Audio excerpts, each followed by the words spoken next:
우리 삶에는 수많은 덕목이 있지만 그 중에서도 자비와 지혜는 가장 중요한 덕목이라 할 수 있습니다. 자비는 남을 품고 돕는 따뜻한 마음이며 지혜는 옳고 그름을 분별하고 삶의 방향을 바로잡는 밝은 눈과 같습니다. 그러나 문제는 이 둘이 균형을 잃을 때 일어납니다. 자비만 앞서고 지혜가 부족하면 남을 돕는 마음이 오히려 자신을 소모시키고 상처를 낳게 됩니다. 반대로 지혜만 앞서고 자비가 사라지면 오름은 남지만 그 오름이 차갑게 흘러 타인을 해치고 관계를 끊어버리게 됩니다. 부처님께서는 이러한 삶의 모순을 꿰뚫어 보시고 다음과 같이 말씀하셨습니다. 지혜 없는 자비는 자신을 해치고 자비 없는 지혜는 남을 해친다. 이 말씀은 곧 자비와 지혜가 서로를 보완하지 못하면 덕목은 힘을 잃고 삶은 기울어진다는 뜻입니다.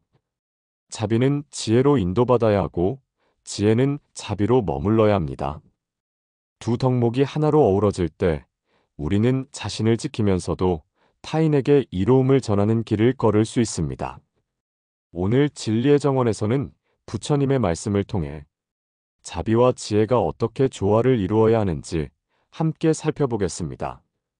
어느 날 한 제자가 부처님께 와서 깊은 고뇌를 털어놓았습니다.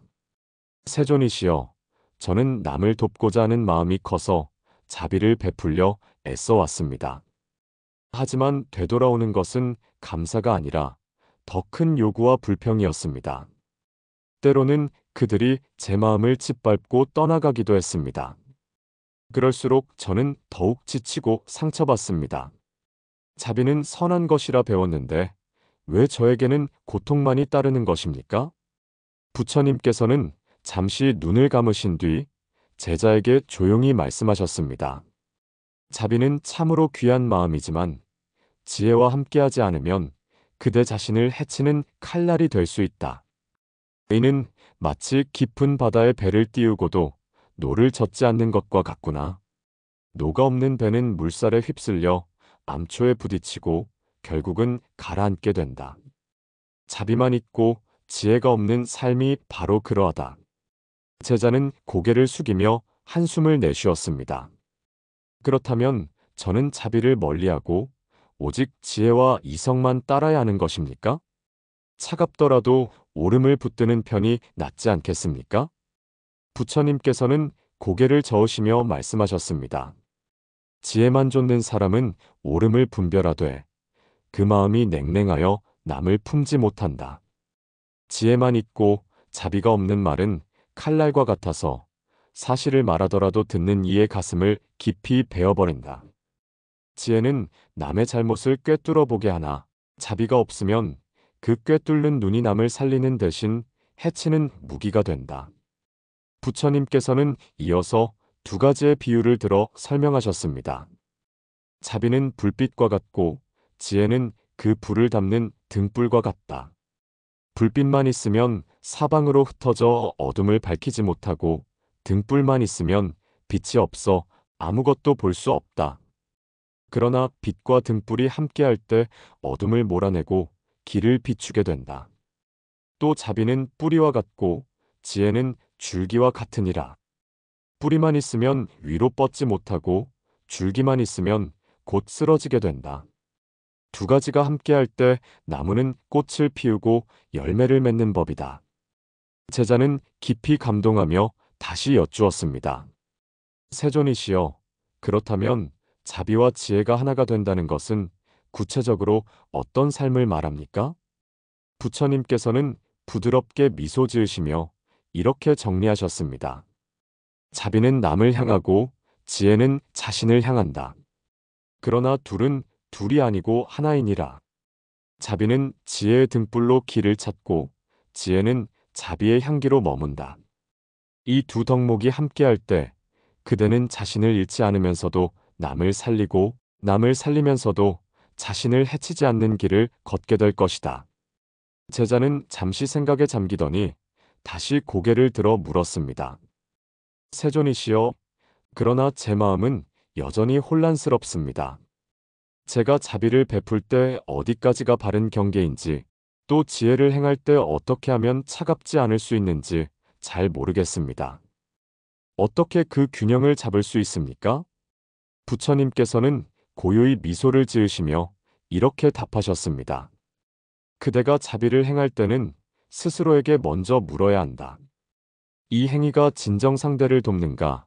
아니면 내 마음의 집착을 채우는가?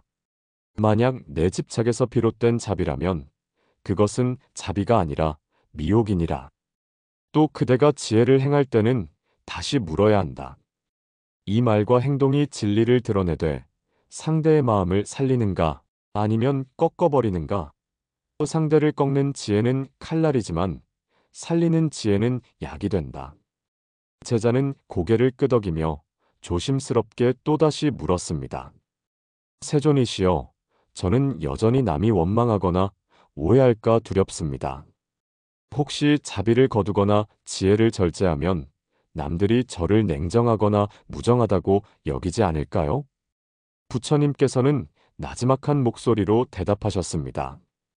그대여, 남의 시선은 바람과 같아 한순간에 불어오고 사라진다. 중요한 것은 바람에 흔들리지 않는 뿌리를 갖는 것이니라. 자비와 지혜의 균형은 자신의 삶을 바로 세우는 근본이다. 그러므로 두려워 말고 바른 물음과 바른 행위에 머물라. 그리고 부처님께서는 다시 한번 깊은 비유로 설명하셨습니다. 자비 없는 지혜는 칼날이 되어 남을 베고 지혜 없는 자비는 불에 뛰어드는 나방과 같아 자신을 해친다. 그러나 자비와 지혜가 함께할 때 그것은 큰 강과 같느니라. 강물은 스스로 흐르며 수많은 생명을 살리고 동시에 자신도 마르지 않는다. 제자는 그제야 마음이 한결 가벼워졌습니다. 그는 합장하며 부처님께 감사드렸습니다. 세존이시여, 자비는 따뜻함을, 지혜는 분별을 주고 두 가지가 함께할 때 비로소 삶이 흐르고 이어진다는 것을 이제 알겠습니다. 부처님께서는 조용히 고개를 끄덕이시며 마지막으로 말씀하셨습니다. 그대여, 기억하라. 자비와 지혜는 둘이 아니라 하나이다. 둘로 보이면 혼란이 생기고 하나로 보이면 길이 열린다. 다음은 부처님의 가르침이 실제 삶 속에서 어떻게 드러나는지 여러 일화를 통해 함께 살펴보겠습니다. 부처님의 곁에서 성실히 수행하는 한 제자가 있었습니다. 그는 마음이 매우 여리고 남의 고통을 보면 차마 외면하지 못하는 사람이었습니다. 마을에 굶주린 아이가 있으면 자신의 몫을 내어주었고 병든 노인이 있으면 밤을 새워 간호했습니다. 그의 마음에는 늘 연민이 가득했습니다. 처음에는 사람들도 그의 선행에 감동하며 고마워했습니다. 그러나 시간이 흐르자 사람들은 점점 그를 당연한 존재로 여기기 시작했습니다. 누구든 어려움이 있으면 가장 먼저 그를 찾아왔고 어떤 이는 그의 호의를 이용하기도 했습니다. 제자는 늘 웃으며 돕고자 했지만 그럴수록 그의 몸은 지쳐갔고 마음은 점점 무거워졌습니다. 어느 날 그는 부처님께 눈물을 흘리며 말했습니다. 세존이시여, 저는 남을 돕고자 했을 뿐인데 왜 제 마음은 이렇게 지치고 상처받는 것입니까? 자비는 선한 덕목이라 배웠는데 왜 저는 괴로움만 커져가는 것입니까? 부처님께서는 조용히 말씀하셨습니다. 그대의 자비는 아름답지만 지혜로 이끌리지 못했구나. 자비란 단순히 주고 베푸는 것이 아니라 상대에게 진정 도움이 되는 것을 분별하는 지혜가 함께해야 하느니라. 그렇지 않으면 자비는 그대를 소진시키고 상대도 올바른 길에서 멀어지게 만든다. 그리고 부처님께서는 비유를 드셨습니다. 그대의 자비는 마치 씨앗을 돌밭에 뿌리는 것과 같다. 마음은 간절하지만 흙이 받쳐주지 못하면 씨앗은 싹을 틔우지 못하고 결국 힘만 허비하는 법이다. 지혜는 곧 옥토와 같아 자비의 씨앗이 뿌리내릴 수 있도록 돕는 것이니라. 제자는 그제야 깨달았습니다. 자신이 행한 자비는 상대가 원하는 것을 무조건 들어주는 것이었고 그것이 오히려 자신과 상대 모두를 해치고 있었음을 알게 되었습니다.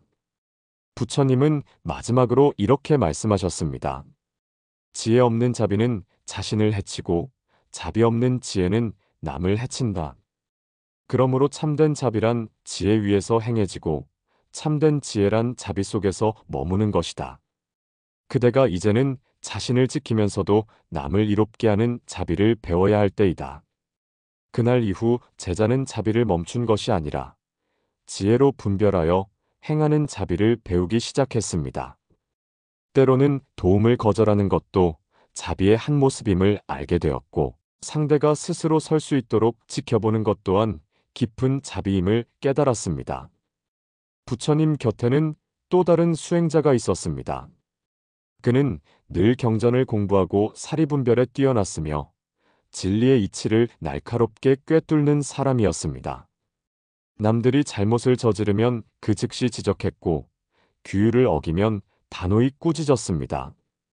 그의 말은 언제나 논리적이고 옳았지만 듣는 이들은 종종 마음에 상처를 입었습니다.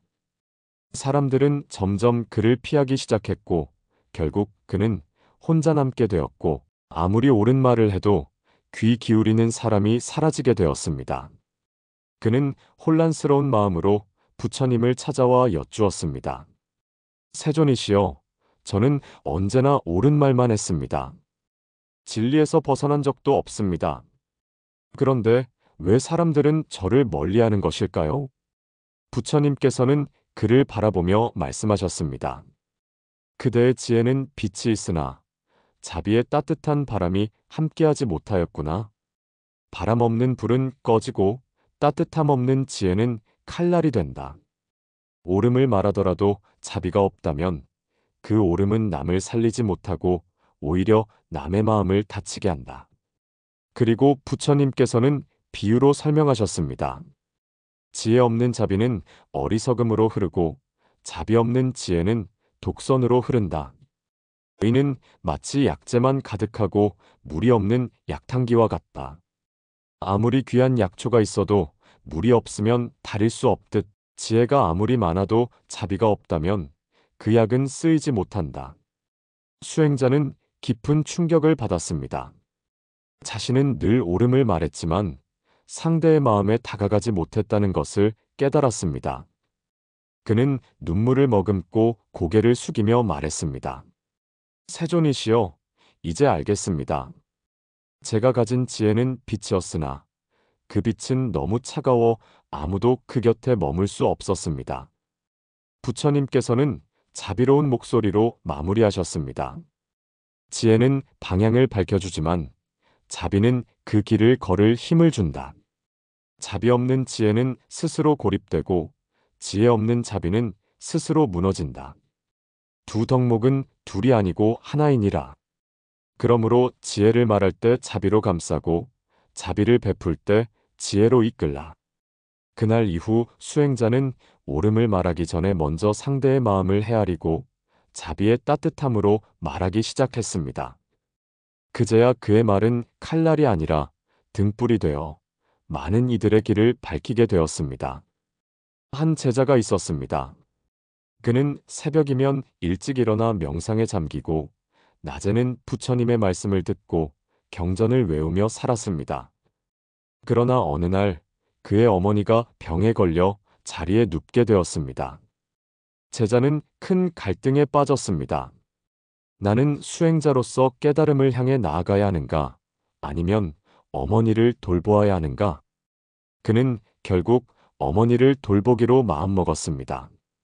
약을 구하러 다니고 밤새 곁을 지키며 제대로 쉬지도 못했습니다. 처음에는 마음이 따뜻했고 효심이 자랑스러웠습니다. 하지만 시간이 지날수록 그는 지치고 분노가 쌓였습니다. 내가 수행을 멈추고 어머니를 돌보고 있는데 왜 나만 이렇게 힘들어야 하는가? 이대로라면 나는 깨달음에 이를 수 없을지도 모른다.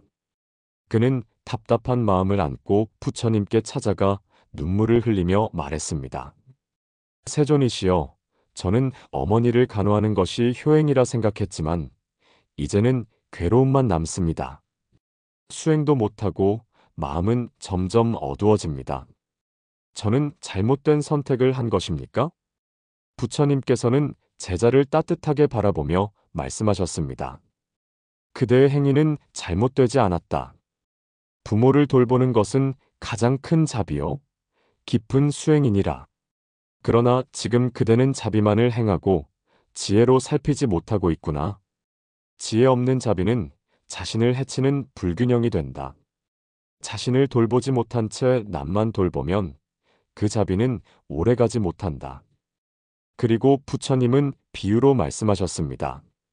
이는 마치 등잔에 기름을 채우지 않고 불을 밝히는 것과 같다.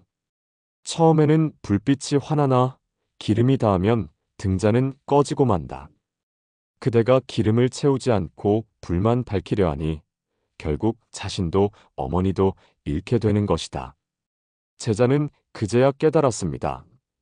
자비를 실천하는 것이 잘못이 아니라 자기 자신을 돌보지 않고 무작정 희생만 했던 것이 문제였음을. 부처님께서는 마지막으로 이렇게 가르치셨습니다. 그대여, 참된 효행은 자신을 지키며 부모를 돌보는 것이다. 자신의 몸과 마음을 다해 쓰러진다면 그것은 부모에게도 큰 슬픔을 안겨줄 뿐이다. 지혜로 자신을 돌보아야만 자비로 오래도록 부모를 살필 수 있다. 그날 이후 제자는 자비와 지혜를 함께 행하는 법을 배웠습니다.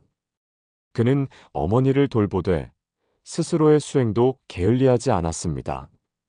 마음의 균형을 되찾자 간호도 더 깊은 사랑으로 이어지고 수행 또한 이전보다 더 성숙해졌습니다. 옛날 한 마을에 두 형제가 있었습니다. 아버지가 세상을 떠나며 남긴 재산을 두고 분쟁이 일어난 것이었습니다.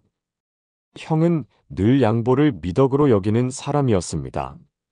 그래서 동생에게 재산의 대부분을 내어주었습니다. 그러나 마음속에서는 점점 억울함과 상처가 쌓여갔습니다.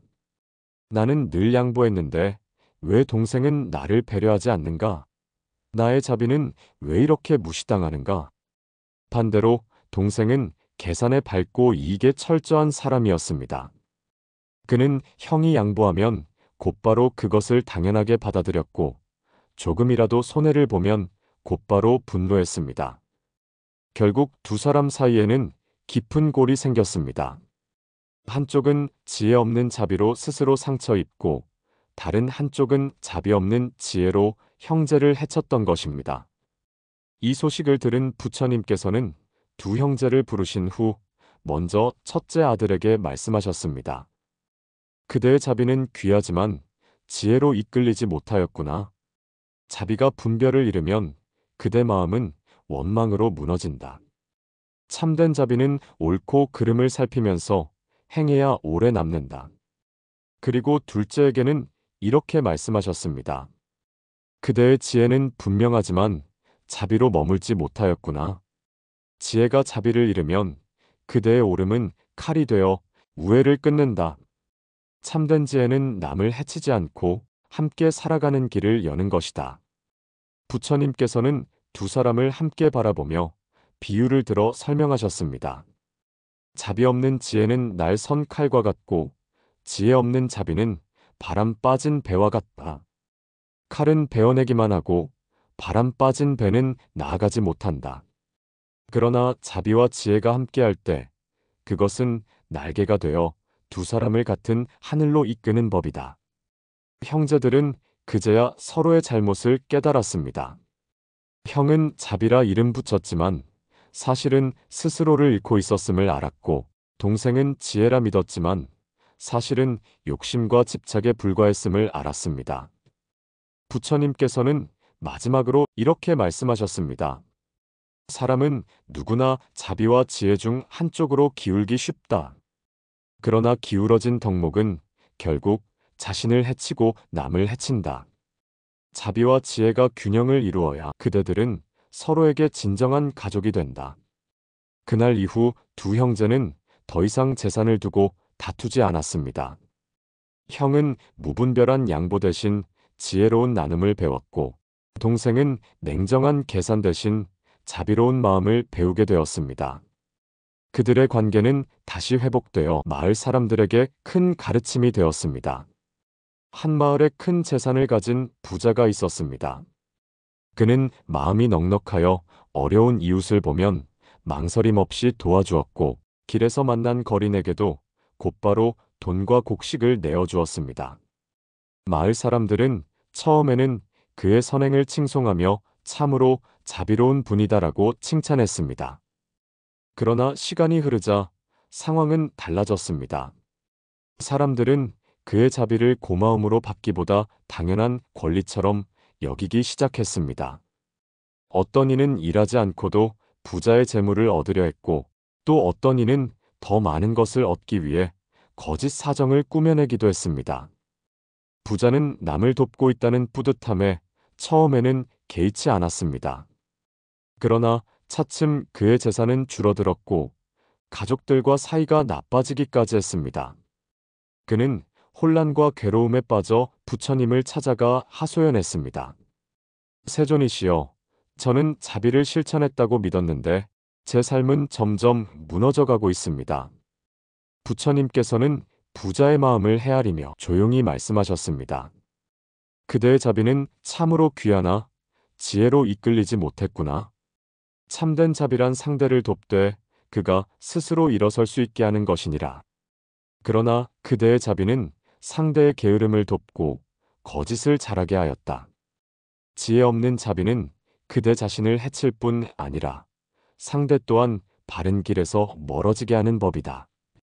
그리고 부처님께서는 비유로 설명하셨습니다. 밭에 씨앗을 뿌릴 때 옥토와 돌밭을 가리지 않고 마구 뿌린다면 씨앗은 대부분 메말라 버리고 헛수고가 된다. 자비도 이와 같다. 지혜 없이 마구 베풀면 그 자비는 열매를 맺지 못하고 오히려 자신을 어렵게 만들 뿐이다. 부자는 그제야 눈을 크게 뜨며 깨달았습니다.